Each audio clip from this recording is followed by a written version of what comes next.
ça montre une forme d'immaturité des joueurs, d'immaturité intellectuelle et tactique, de dire que celui avec qui tu as le plus joué, c'est forcément le meilleur entraîneur ou c'est celui avec qui... Non, non, un peu d'autocritique, un peu de lucidité. Et là, je vais défendre Luis Enrique.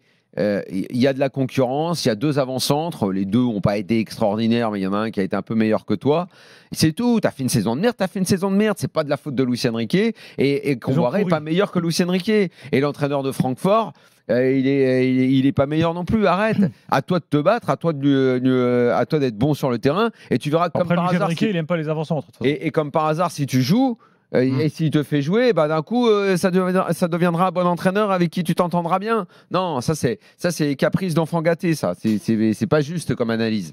En fait, Colomani, le truc est beaucoup plus simple, mais c'est difficile à dire, mais c'est intéressant dans la gestion de Deschamps.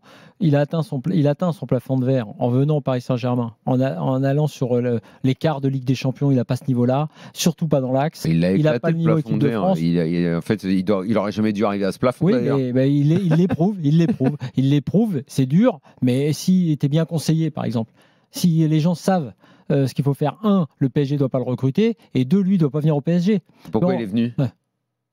Caprice de Nasser Al-Khelaifi. Ah oui, pour ça. Mais puis lui, je comprends qu'il peut-être s'est dit, tiens, j'ai le niveau. Mais en tout cas, ce qui est intéressant, c'est de voir qu'il a atteint son plafond de verre. En revanche, ce qui est intéressant aussi, c'est de voir qu'en sélection, puisqu'on parlait du football de club et de sélection, en sélection, et après tout là, c'est pas une critique, quand tu constitues ton groupe, et Deschamps là-dessus, en méthode Jacquet, est très bon, bah, peu importe ce genre de considération. Lui, il a besoin de soldats pour aller au feu. Et donc, il joue sur cette corde-là. Et il le lui remet, Colomani, sur l'investissement. Rappelle-toi qu'on a gagné la Coupe du Monde en 98 avec Guy Varche et Diomède.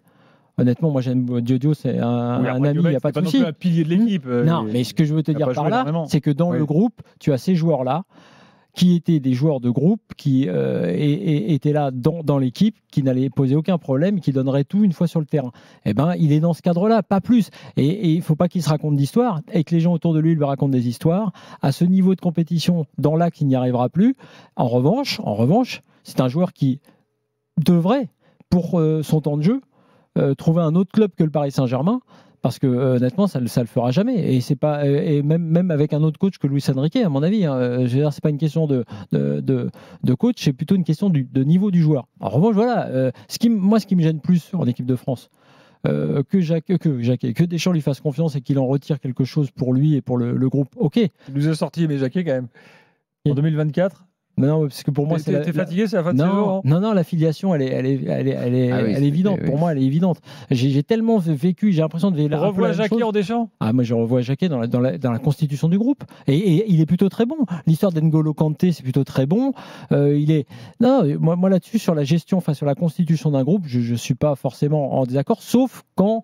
Je suis en désaccord techniquement sur le fait qu'il n'y ait pas la Casette, tu vois, malgré tout, parce que je ne pense pas que la Casette aurait foutu le bordel, par exemple, dans un groupe de l'équipe de France.